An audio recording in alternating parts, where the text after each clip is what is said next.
क्या कहा कि पृथ्वी या जो ग्रह की बात कर रहा, मैं सिर्फ स्पेशल पृथ्वी की बात नहीं कर रहा हूँ कि उसकी उत्पत्ति कैसे हुई। तो उन्होंने कहा कि एक आद्य पदार्थ, और जब ये आद्य नाम का एक पदार्थ ब्रह्मांड में बिखरा हुआ था, ये उसने जो ब्रह्मांड में पदार्थ बिखरे हुए तो उसको उसने नाम दिया था, अपने हिसाब से नाम दे दिया कि इस पदार्थ में नाम क्या रख देता आद्य पदार्थ। अब आज फिर उन्होंने दूसरे वैज्ञानिकों ने ये चर्चा की, पूछा कि ये आया कहां से। आपने कहा कि जो पदार्थ ब्रह्मांड में बिखरा हुआ है उसका आप आद्य पदार्थ करने की बात तो सही है, पर ये आया कहां से। तब उन्होंने अपना तर्क ये रखा कि ये क्या ईश्वरीय देन है, प्रकृति की वजह से, ईश्वर की वजह से ही ब्रह्मांड में आया। बात क्लियर हो गई।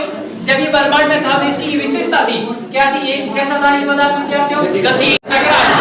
अरे टकराए तुझे समझ बात नहीं, टकराव होगी तो इसका मतलब थोड़ा बहुत क्या, ठंडा तो गर्म होगा नहीं। अरे दो व्यक्ति दूसरे जगह पे, इसका मतलब उसका तापमान बढ़ जाता, अरे बढ़ता नहीं बढ़ता है। ऐसा वैसा यहाँ पर भी होने वाला है। यहाँ पर भी ये होगा कि एक पिंड ये था, एक इस प्रकार बहुत सारे पिंड थे ब्रह्मांड में, ये किसी यानी आपस गति नहीं कर रहे, फिर भी आकर्षण बल की वजह से एक दूसरे टक्कर हुई, जिसमें क्या हुई, टक्कर। जब ये एक दूसरे टक्कर हुई तो इसका मतलब इसमें थोड़ी सी तापमान बढ़ा।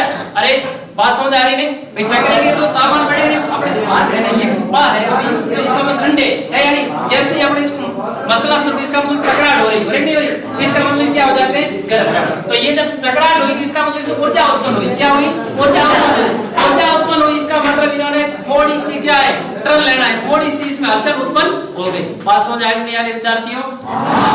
जब ये टक्कर हुई इसका मतलब थोड़ी सी हलचल उत्पन्न हो गई, और जब हलचल उत्पन्न हुई और समय के साथ धीरे धीरे फिर अपने आप इसमें तेज गति से, मतलब और धीरे धीरे गति है वो क्या हुई, बढ़ती होती गई, टकरार होती गई, तापमान बढ़ता गया, तापमान बढ़ता गया, इसकी गति क्या होती गई, बढ़ती गई। और कालांतर में धीरे धीरे समय के साथ में क्या हुआ, जैसे आकार में क्या हो गए, बड़े होते गए, गति बढ़ती गई, आकार बड़े होते गए। ताप कोई भी वस्तु है पहले सिकुड़ी हुई है, हमने बात की, फिर इसका तापमान बढ़ा और इसमें क्या परंतु गति भी हो गई, तो इसका मतलब इनका आकार घटेगा बढ़ेगा विद्यार्थियों, बढ़ेगा। कोई भी वस्तु का तापमान बढ़ता तो आकार घटता थोड़ा ही, उसके कण क्या चले जाते हैं, तापमान ऊष्मा को पा करके फैल जाते हैं, तो इसका मतलब उसका आकार में क्या होगी, वृद्धि। तो यहाँ पर इनके आकार में क्या होगी, वृद्धि होने पर एक स्थिति ऐसी आई, आकार बहुत बड़ा हो गया और इनके अंदर वाले जो अणु थे या जो कण थे वो बाहर की ओर धकेलना शुरू कर दे। इसको बात समझ आ रही नहीं आ रही, कोई भी बाहर की ओर धकेलना शुरू किया तो इसका मतलब यहाँ अंदर और प्रेशर लगना शुरू हो गया, अंदर बल लगना शुरू हो गया।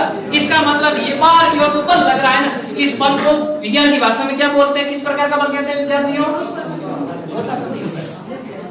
केंद्र अपसारी बल होता है। किस प्रकार का बल होता है, केंद्र की से बाहर की ओर लगने वाला बल। समझे बात नहीं, इसको बोलते हैं केंद्र अपसारी बल होता है। इस केंद्र अपसारी बल की वजह लग रहा है और इनकी गति भी बढ़ गई और फिर समय के साथ ऐसी स्थिति आई है कि ये जो कण थे, जो आदि पदार्थ के जो कण थे, इन कणों के बीच वाला जो भाग है नहीं, ये इस केंद्र अपसारी बल की वजह से चलने के रूप में टूट करके क्या गया, इनमें से अलग हो गया। हर बात समझे नहीं समझे विद्यार्थियों, टूट करके क्या हो गया, अलग, यानी ये आकार बड़ा हो गया, आकार बड़ा, इस बल ने जोर लगाने की बल क्या मान बढ़ गया, मतलब इसने खींचना ज्यादा शुरू कर दिया, किया नहीं किया, इस साल इसमें से कुछ भाग इसने क्या कर लिया, खींच के बाहर निकाले। बात समझ आई नहीं? जब जो इसके से खींच के बाहर निकला भाग, मान लीजिए ये भाग एक समय के रूप बढ़ा नहीं बढ़ा, अब फिर क्या हुआ, धीरे धीरे ये भी गति जो करेगा उसको पाकर ये भी करेगा, टुकड़ा किसी का तो है विद्यार्थियों। जब इसने गति करनी शुरू की इसके बीच जैसे ये बात, इसमें भी केंद्र अपसारी बल लगा, ये टुकड़ा अलग हो गया, ये टुकड़ा अलग, इस प्रकार ये टुकड़े क्या हो गए सारे समय के, जैसे जैसे आगे कालांतर समय बढ़ता गया वैसे वैसे टुकड़े क्या होते गए, अलग। अब ये टुकड़ा अलग होने से ये क्या बन गया, ग्रह। इस टुकड़े के अलग इसने इस कक्षा में गति करना शुरू कर दिया, इस प्रकार से इसने भी इसी कक्षा में क्या कर दिया, गति करना शुरू कर दिया। इस प्रकार से समीकरणों का क्या होगा विद्यार्थियों, निर्माण। बात समझ आई थी, पर ये बात कौन कहता है विद्यार्थियों, ये बात कांट कहता है, कांट खोदे कहता है, कौन कहता है, ठीक है। एक बार जरा वापस देखिए, मैं आपको शॉर्टकट बता